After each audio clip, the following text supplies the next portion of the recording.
Oke. Oke. Ayo ayo ayo ayo ayo. 5, 4, 3, 2, oke. 1, oke. 2, ya, oke. Silakan, ya sebenarnya sih kenapa tidak nyaman sambil on cam?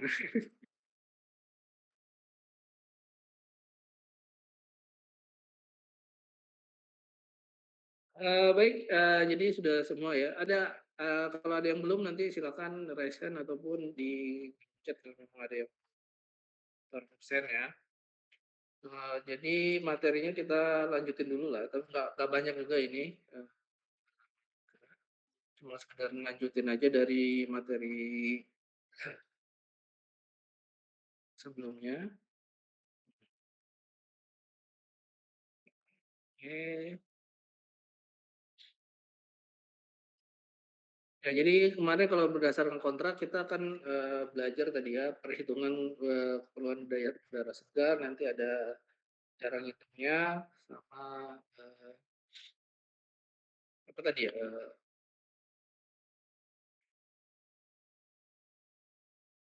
minggu kedua ya udara segar kandungan oksigen dalam udara kayak gimana dan motornya gas motor juga seperti apa. Baik, sebenarnya, untuk udara segar sendiri ya secara umum lah ya, secara umum ya sebelum kita masuk ke tambak bawah tanah yang butuh ventilasi. Jadi kalau misalnya itu ada pembagian juga ya, ada kegiatan kerja itu mode istirahat, mode kerja moderat atau kerja keras ya. Misalnya kalau kerja moderat itu ya biasalah cuma kerja di kantor, kerja atau nggak cuma di kantor sih, mungkin lebih ke olahraga ya, olahraga. Kemudian kalau kerja keras itu yang bukan olahraga berat ya, olahraga ringan yang benar-benar bergerak lah ya. Kalau misalnya kerja keras itu yang benar-benar olahraga berat, lari dan sebagainya macam ataupun bisa jadi kerja di tambang ya, di tambang apalagi yang operator ataupun yang jalan keliling ya sebenarnya yang, ngecek-ngecek lapangan operator maupun, eee, operator alat bisa jadi di tambang bawah tanah juga ya karena dia pengap dan lain jadi nafas juga jadi makin cepat, jadi lebih banyak ya kebutuhannya.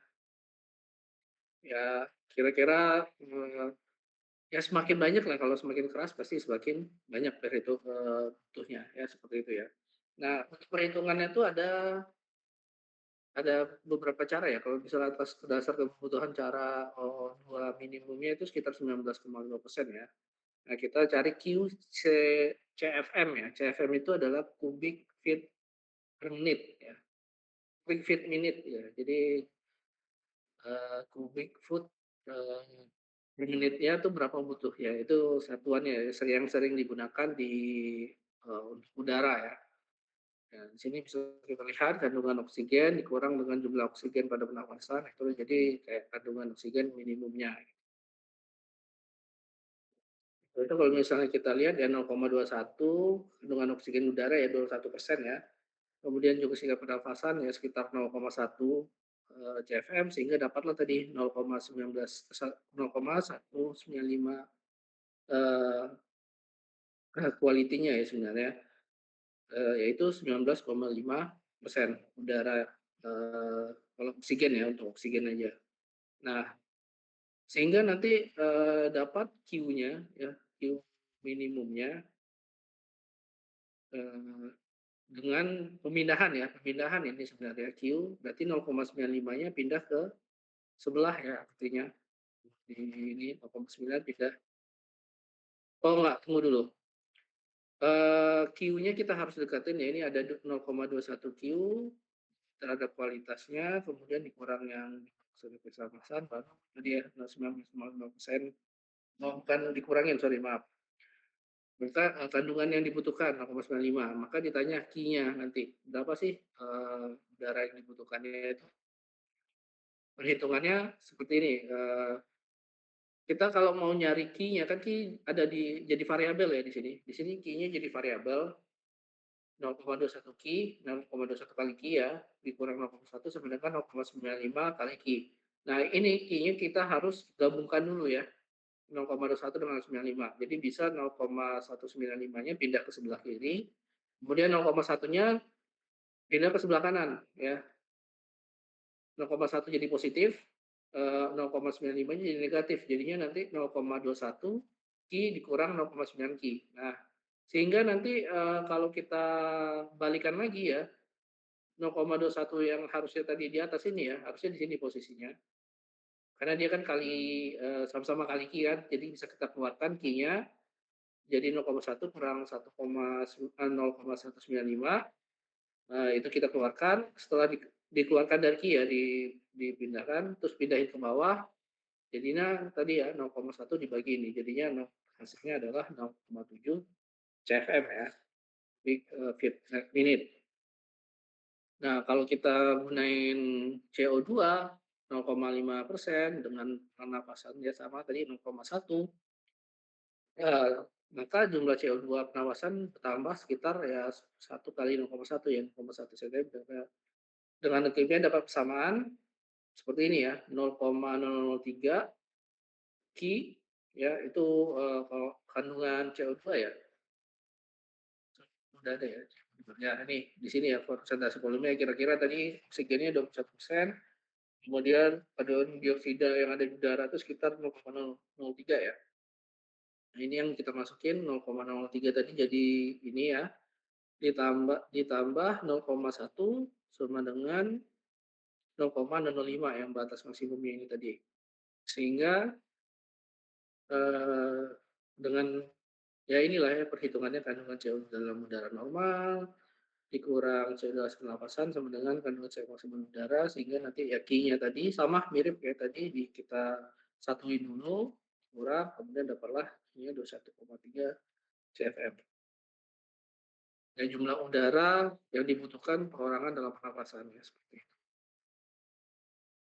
Nah, jadi kandungan oksigen ya dalam udara. Ya, jadi pernapasan itu pasti ngirim oksigen, kemudian bereaksi pada darah ya. Jadi si hemoglobin yang akan mendukung kehidupan ya, mendukung pernapasan kita lah ya, sehingga aliran darah lah sebenarnya membantu proses aliran darah juga.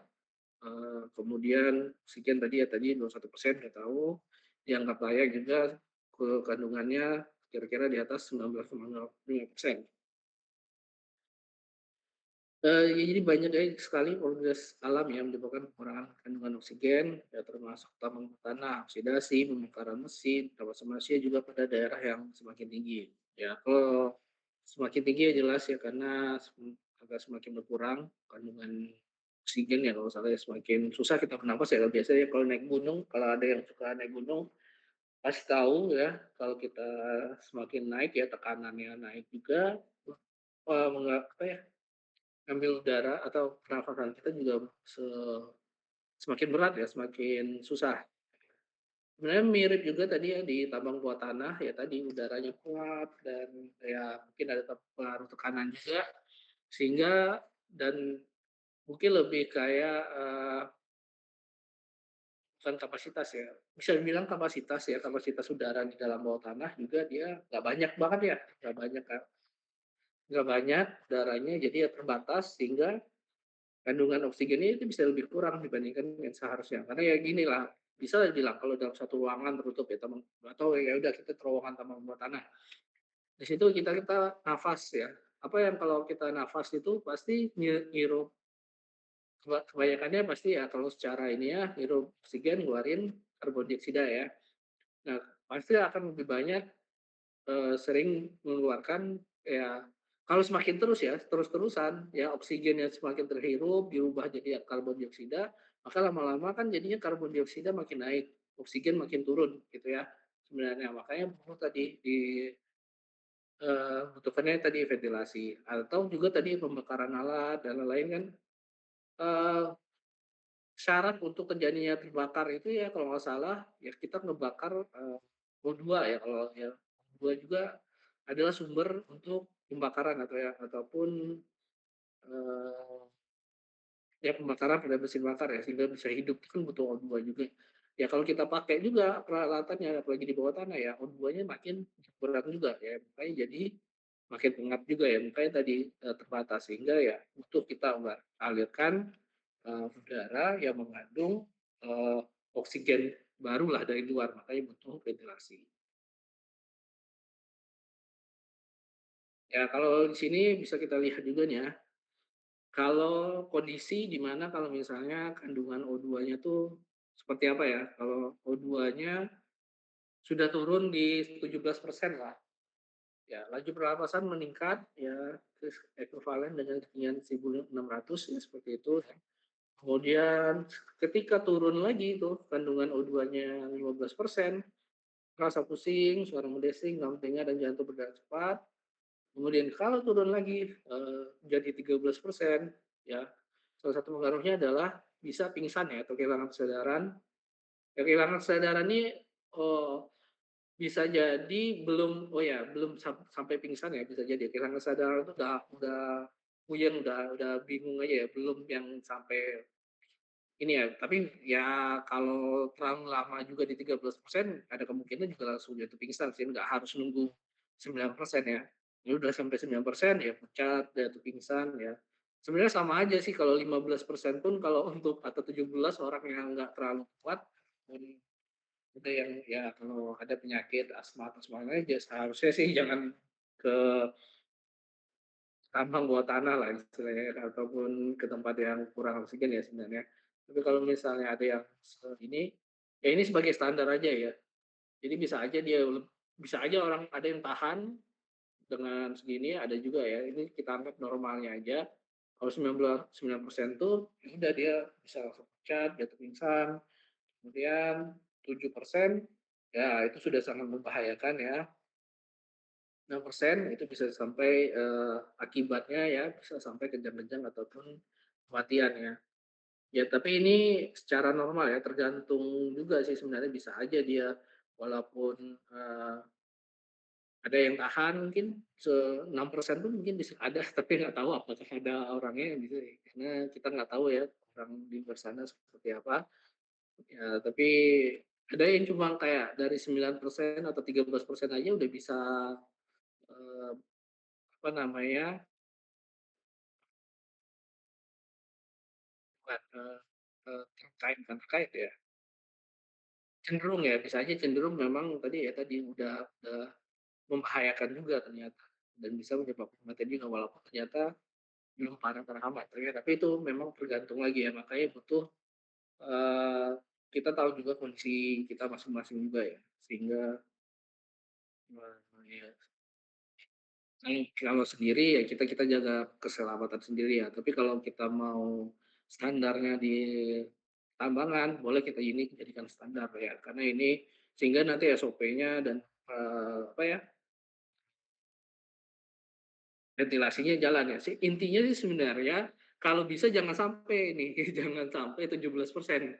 Ya, malah jangan sampai 17 atau 20%. Kita harus usahakan oksigen tuh tetap di tadi 19,5 atau ya paling bagus tadi 21% tetap ngalir terus ya.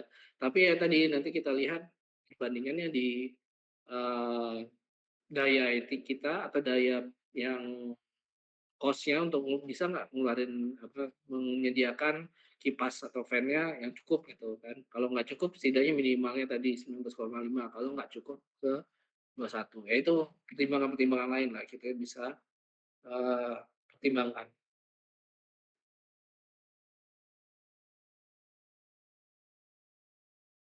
Seperti itu ya, untuk kandungan O2. Nah, sekarang kita sedikit bahas juga tentang gas-gas pengotor ya.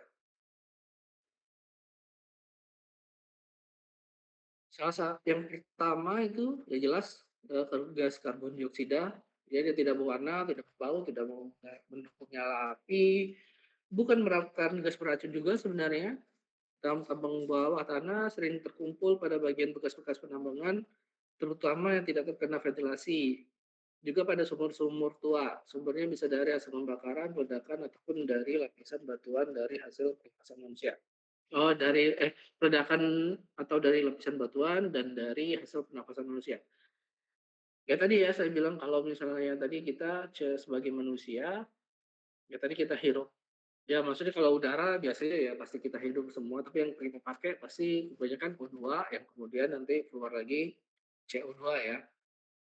Begitu prosesnya, sehingga bisa aja numpuk tuh kalau misalnya tidak ada ventilasi, apalagi ya tadi ada daerah-daerah penambangan yang nggak dia ada ventilasi, numpuk aja di situ, ya. Nah, sumur-sumur tua tuh kadang juga ada atau hasil pembakaran ya, pembakaran tadi sih sama mirip dengan kayak manusia memproses O2 juga nanti menghasilkan pembakaran tuh bisa menghasilin CO2 juga ya, karbon dioksida, ledakan dan lain ya.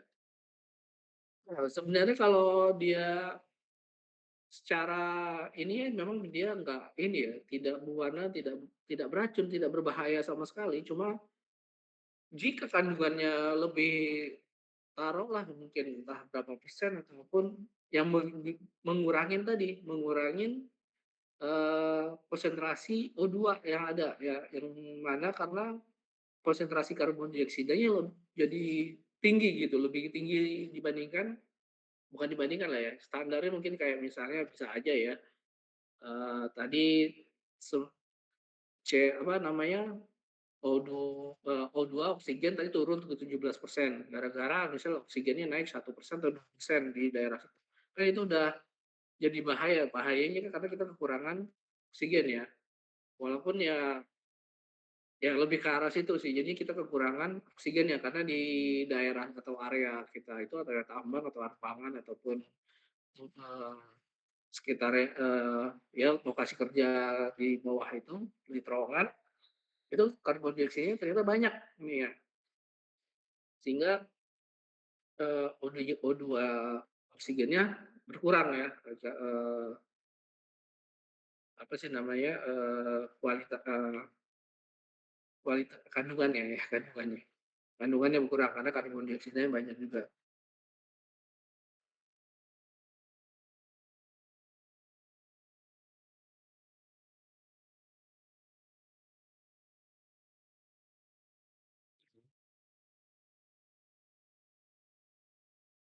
Karena, ya selain itu juga karbon dioksida ini juga ternyata lebih berat ya di udara itu sebenarnya.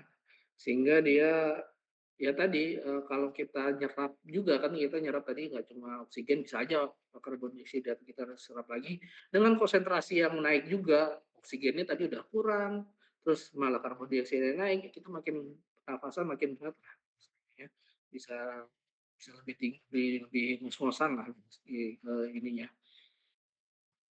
kita bernafasnya. Ya, jadi sehingga makin tinggi konsentrasi juga semakin.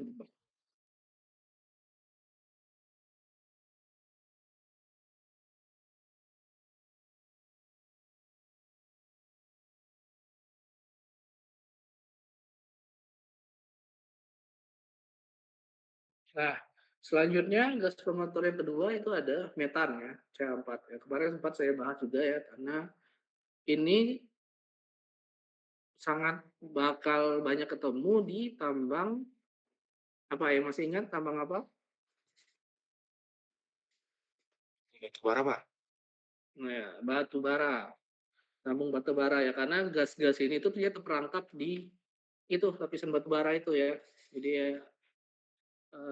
bisa terreaksi dan sebagainya, tapi ya dia lebih sering terkurung ya di dalam, eee, batu bara sehingga ada namanya tuh bukan si methane drainage ya, ada dia namanya proyek jadi kita bisa memanfaatkan, gas metana ini ya yang terperangkap. Jadi gini, jadi bisa aja nih ada, suatu, eee, cadangan ya, cadangan batu bara.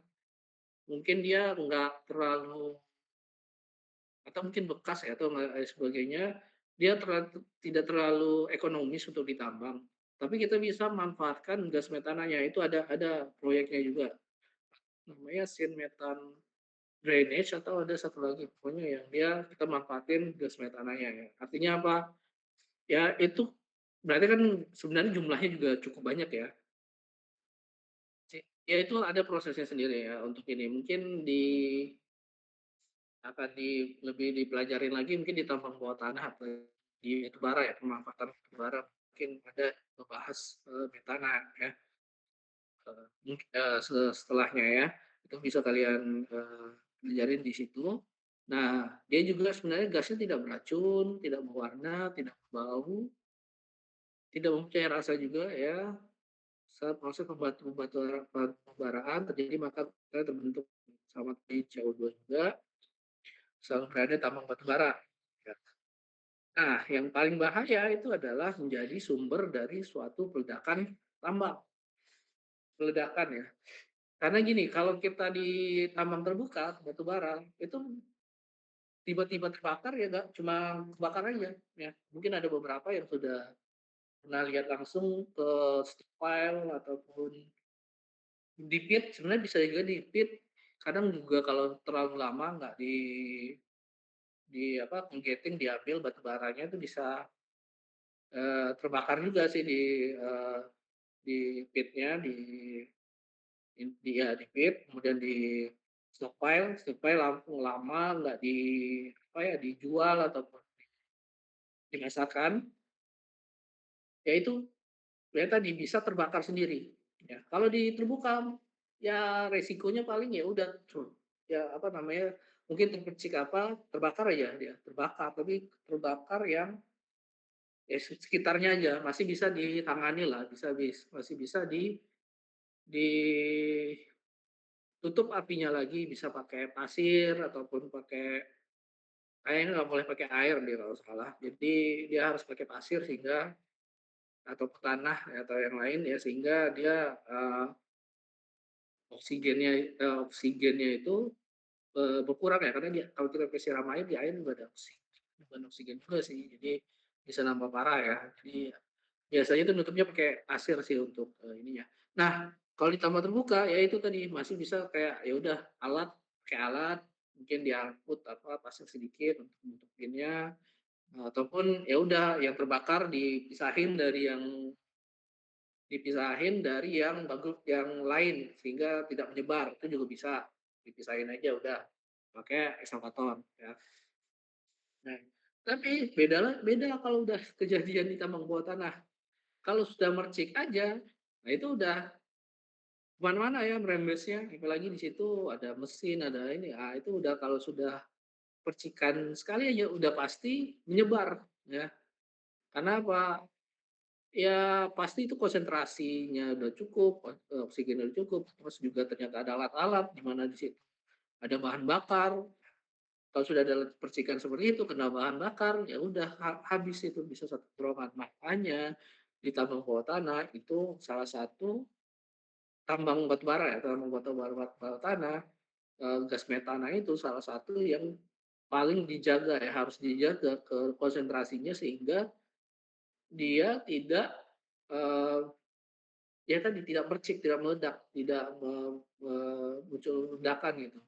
Karena itu sifatnya tuh nyebar tuh, bisa nyebar lewat, mungkin nggak tahu udah dibahas ya atau nanti ya, debunya ya, di tambang batu bara pasti ada debu batu bara jelas ya, karena gimana ya, setiap kali kita nambang maupun buat terowongan ataupun, eee, ya kita buat terowongan pas nambang ya pasti ada debu-debu batu bara yang tersisa-sisa. Itu juga bisa menambah jarak ataupun bisa memperbesar ledakan ya, debu batu bara tersebut. Seperti itu ya. Jadi di tambang batu bara bawah tanah itu memang resikonya kalau udah percikan itu bisa kemana mana. Memang agak cukup bahaya, makanya harus, selain juga tadi sebenarnya gas metana, debunya itu harus diperhatikan juga, karena juga memicu, bisa memicu tadi, ledakan juga ya sebenarnya. Bukan memicu ledakan, memperparah sebenarnya kalau, di itu salah satu, bukan skripsi sih, di skripsi TA ya, tesis ya, tesis S2 ya. Hmm, tesis saya itu ngebahas tentang itu. Jadi ada, ledakan kayak gimana kalau tanpa debu, kayak pakai debu ya. Biasanya yang pakai debu ada debu-debunya itu dia lebih lebih gede lah, lebih jauh daripada. Oke, kemudian lanjut ke karbon monoksida ya. Sebenarnya rata-rata ya sama ya, mungkin tidak panas, tidak berbau juga, tidak rasa. Tapi ya ini dapat terbakar dan sangat, nah ternyata di sini sangat beracun ya. Memang dia nggak banyak ya. Kalau dibandingkan tadi ya karbon dioksida aja sebenarnya 0,03% ya. Nah, karbon monoksida itu sebenarnya masuk lagi di 0,00 berapa lagi yang lebih kecil gitu ya. Ya tapi ini banyak dihasilkan ya saat kebakaran, terjadi kebakaran pada tanaman tanah misalkan tingkat ya. Nah, jadi kalau ya tadi ya sebenarnya kalau sudah mulai terbakar yang lain, eee, ya udah jadi lebih bahaya. Sebenarnya kalau udah ledakan ya udah lumayan ya. Kalau misalnya mungkin ini kebakaran bukan kebakaran aja, tapi mungkin dari pembakaran yang bisa, tapi terlalu banyak gitu keluarnya. Sehingga dia kalau dalam konsentrasi tertentu jadinya gas beracun ya, mematikan kalau dia ngumpul terus. Nah, karena berat jenisnya itu 0,96 berarti agak ringan ya. Jadi gampang terkumpul masuk ke sistem pernafasan kita. Ya, nah kalau sudah namanya gas beracun ya, kalau sudah bertumpuk dalam konsentrasi tertentu, ya ini ya udah berarti bisa menyebabkan kematian tersebut ya. Makanya ya juga kita harus atur kualitasnya berapa sih kandungannya, kualitas dan kuantitas ya atau kandungan CO ini ya, karbon monoksida.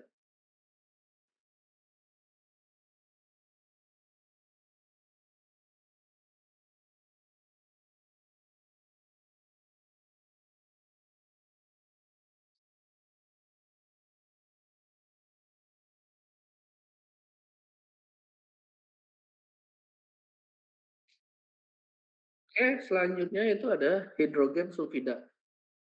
Sulfur ya sebenarnya lebih kayak ke arah ya ada unsur sulfurnya ya, sama juga sulfur dioksida. Biasanya kalau sudah sulfur tuh memang, agak beracun lah ya. Eee, kalau sering disebutnya stink dam, gas busuk karena ya kita bisa ya karena, apa namanya, kalau sulfur ya sebenarnya kalau kalian ada yang ke kolam air panas atau apa sebagainya sebenarnya mungkin beberapa ada yang bukan kolam air panas ya, air panas mungkin nggak terasa mungkin ya, tapi kalau yang tahu-tahu aja mungkin yang berhubungan sulfur, biasanya itu bisa kecium ya ini ya. Dan ini kalau misalnya ya tapi kalau daya sama ya seperti karbon monoksida kalau sudah dalam konsentrasi tertentu, ya udah dia,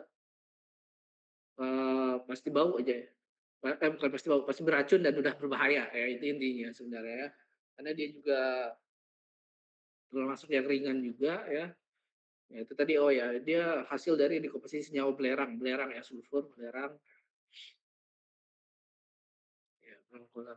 Kalau yang kolam-kolam kayak kolam panas kayaknya ada ya namanya kolam daya sumber belerang, cuma kayaknya itu nggak terlalu berbahaya ya, karena dia mungkin kandungannya tidak terlalu besar ya. Tapi kalau misalnya di bawah tanah, ya pasti kalau misalnya numpuk ya sebenarnya sama sih semua ya tadi, metan, karbon monoksida, atau mungkin yang lebih ke CO sama hidrogen sulfida ini kalau misalnya udah konsentrasi tertentu ya udah beracun lah. Kalau metan itu kayaknya dalam dihirup aja masih nggak ada masalah dia. Kalau di karena dia nggak beracun ya mungkin. Dia lebih bahaya itu tadi ya, memicu ledakan sih sebenarnya kalau eh, metan ya. Kalau mau karbon monoksida dan H2S ini atau hidrogen sulfida ini itu tadi memang sifatnya beracun udah ke tubuh.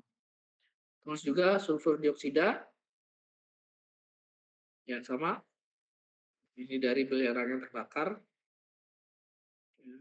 Yang tadi dekomposisi, ya misalnya ya itu proses, peleburan ya kalau bahasa dekomposisi itu bisa kayak meleburnya belerang, ya bisa jadi hidrosipil. Nah, ya sebenarnya ini nanti ke ujung-ujungnya nanti harus ada sedikit belajar kimia dikit ya kalau sebenarnya mau membahas ini lagi, kayak gimana perubahan dari udara ketemu ini jadi apa gitu ya, termasuk tadi misalnya metan ketemu O2 nanti apa yang keluar sehingga yang jadi meledak, ya seperti itu ya sedikit-sedikit ngebahas, senyawa-senyawa sedikit lah ya untuk, dari mana munculnya tadi misalnya kebakar. Ya tadi mungkin belerang itu apa, unsur senyawanya, nanti ketemu oksigen, ketemu mungkin apalagi sehingga berubah dia bentuknya jadi SO2 dan lain-lain. Nah itu sebenarnya belajarnya sedikit di kimia lah sebenarnya ya, tapi kalian setidaknya tahu dulu lah, untuk, eee, jenis-jenis kalau, motor kalau misalnya di tambang bawah tanah yang harus kita kalau sebagai, eee, nanti, belajar ventilasinya ya itu tadi, supaya kita mengontrol, gas-gas ini sehingga tidak berbahaya di tambang kita gitu, di tambang kita sehingga tidak, apa sih namanya, ya mau tadi, dia menyebabkan ledakan ataupun jadi gas yang beracun, ya kita tadi balik lagi ke tujuan utama ventilasi yaitu itu mengontrol itu sehingga kondisi lokasi kita itu nyaman dan aman, seperti itu. Nah, ada lagi namanya nitrogen oksida juga, ya garis inert, namun pada tekanan tertentu dapat teroksidirasi dan menghasilkan gas yang beracun ya. Terbentuk dalam tambang bawah tanah, hasil peledakan juga, gas buang dari motor bongkar juga. Kemudian gas motor lain, ada gas hidrogen yang dapat berasal dari proses pengisian aki, baterai, dan gas biasa terdapat pada tambang yang ada itu seperti gas.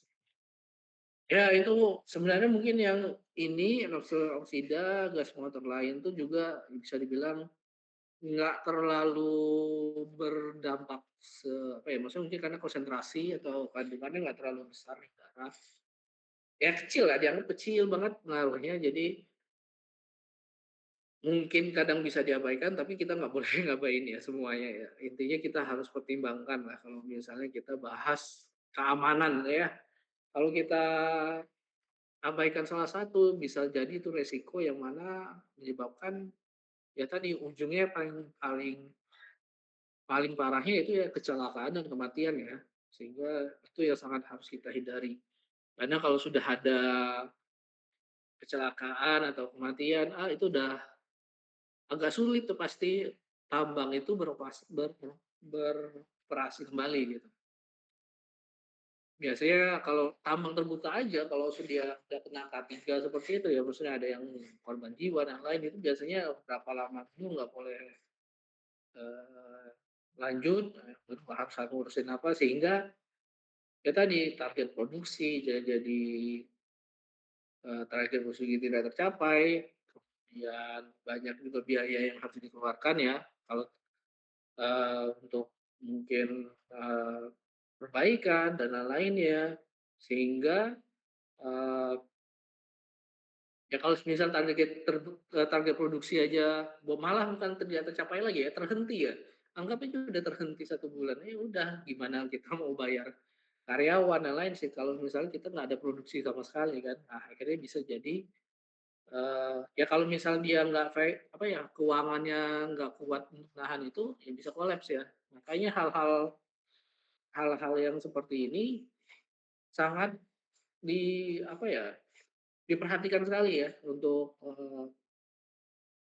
keamanan ya, K3-nya ya, ini termasuk K3 juga soalnya. Ventilasi ini bisa masuk di K3 juga, lingkungan juga bisa dianggap kita masuk ya karena kita menjaga kualitas udaranya. Ya beda lah mungkin sebenarnya kalau lingkungan tambang biasa mungkin ada yang ngebahas ya air asam tambang ya juga, kemudian reklamasi. Nah ini juga kita ngebahas kualitas udara lah sebenarnya di lingkungan, area tambang bawah tanahnya ya sebenarnya bahas itu juga sama ya sama dengan K3 juga, keamanan keselamatan kerjanya. Itu sih yang, paling penting ya kenapa kita harus tahu. Saya ada yang mungkin itu ya materinya malam ini. Ada yang mau ditanyakan? Atau sudah pada ngantuk ya? Ini udah jam udah jam 9. Aman, Pak. Ya Cukup aman, karena sepertinya, Pak. kita ah, kenapa kenapa? Sepertinya cukup, Pak. Ya sepertinya cukup ya, karena ini udah malam ya. Tadi kalian mungkin beberapa atau semua nih udah tadi PAT juga ya. PAT tadi selesai jam berapa? Jam setengah 8 lebih, Pak. Setengah 8 lebih PAT. Kita aja mulai. Oh iya, kita mulai dulu. Berarti lanjut ya kalian masuk ya? Iya Pak, lanjut ini. Sampai malam. Soalnya tadi tanya Bu Nurul paling sampai jam 7 aja, ternyata lebih ya. Ini Pak. Saya kasih space aja ya istilah. Saya kira tadi jam 7 udah selesai, ternyata lebih juga ya ternyata. Salam semalam Pak. Nggak apa-apa. Ya, ya. Karena ya ini juga kami juga nggak tahu apa ya, mendadak sih tadi itu harusnya acara yang harus kami hadiri itu pagi sebenarnya, jadwal awal, terus tiba-tiba dirubah sore. Kalau kelas Ventam kemarin ya jelas ya, karena Ventam yang RA kemarin ya, mahasiswanya pada turun demo, jadi ya udahlah, biar nggak usah diganti aja deh. Ya udah pas juga sih sebenarnya, jadi bisa digabungin kelasnya di 2 kali lagi lah. Jadi ya udahlah. Semoga tidak sering terjadi ya. Saya berharap juga nggak mau juga nih, saya malam-malam masih di prodi juga ini. Oke, ada yang ditanyakan aman lah ya harusnya. Oke, ini aja kali. Ada yang belum di absen tadi, yang baru datang misalnya, silakan. Kalau ada yang mau ini, Wayan Izin Diki. Pak, Wayan Pak, tadi Pak, Wayan Diki. Oke, Wayan Diki. Nah, ayo. Yang lain. Silakan ya, saya kasih kesempatan nih. Ayo. Yang belum. Nah, udah kalau ada saya absen lagi lah dikit yang belum ya ini. Uh, Valias Pradana ada nggak? Valias? Oke ya, kalau nggak ada. Jerry Guardiola? Oke, Miftahul Aulia? Willy Alvarez? Ada Willy Alvarez?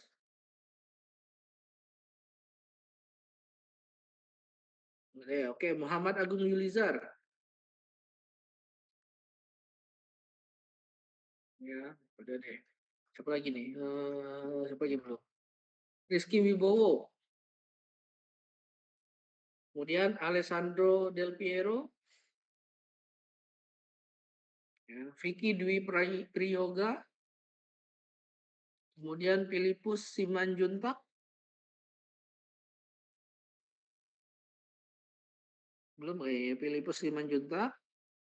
Delima Romaito.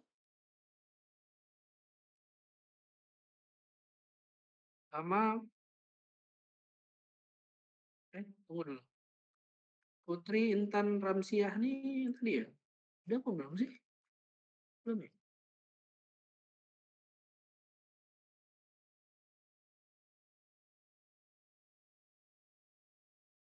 Putri tadi ya?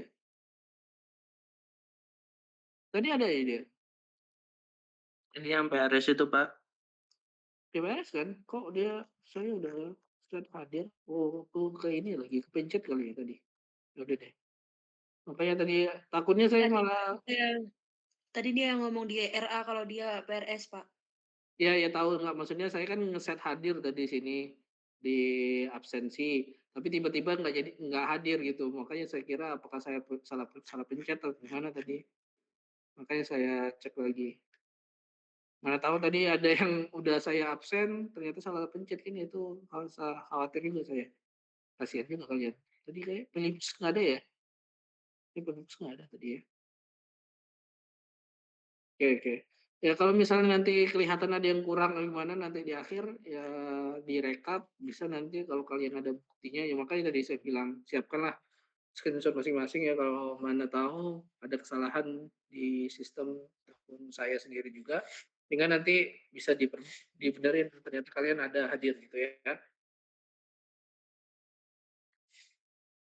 Oke, baik, udah jam segini ya, udah cukup, ini. Jadi saya akhiri dulu, mohon maaf jika ada kesalahan. Oh ya, ini ya, apa namanya, kelas ya, kelas GCR ya, GCR mau dibagi di sini atau ketua kelas ya? Nanti saya kirim ketua kelas ya. Ada Zetro, Fikri masih ada ya?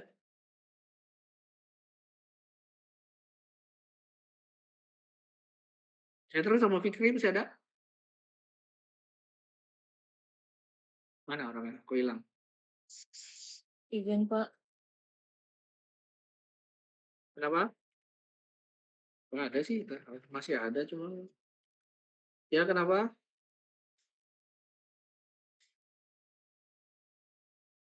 Oke lah ya, Bapak. Ya tadi absen aman ya semua. Kemudian nanti, ya kenapa Putri? Tadi Bapak manggil saya ya. Ya nggak, itu saya takutnya tadi saya kayak salah pencet deh. Jadi saya sudah set hadir kok, jadi nggak hadir gitu. Ya baik Pak. Oke.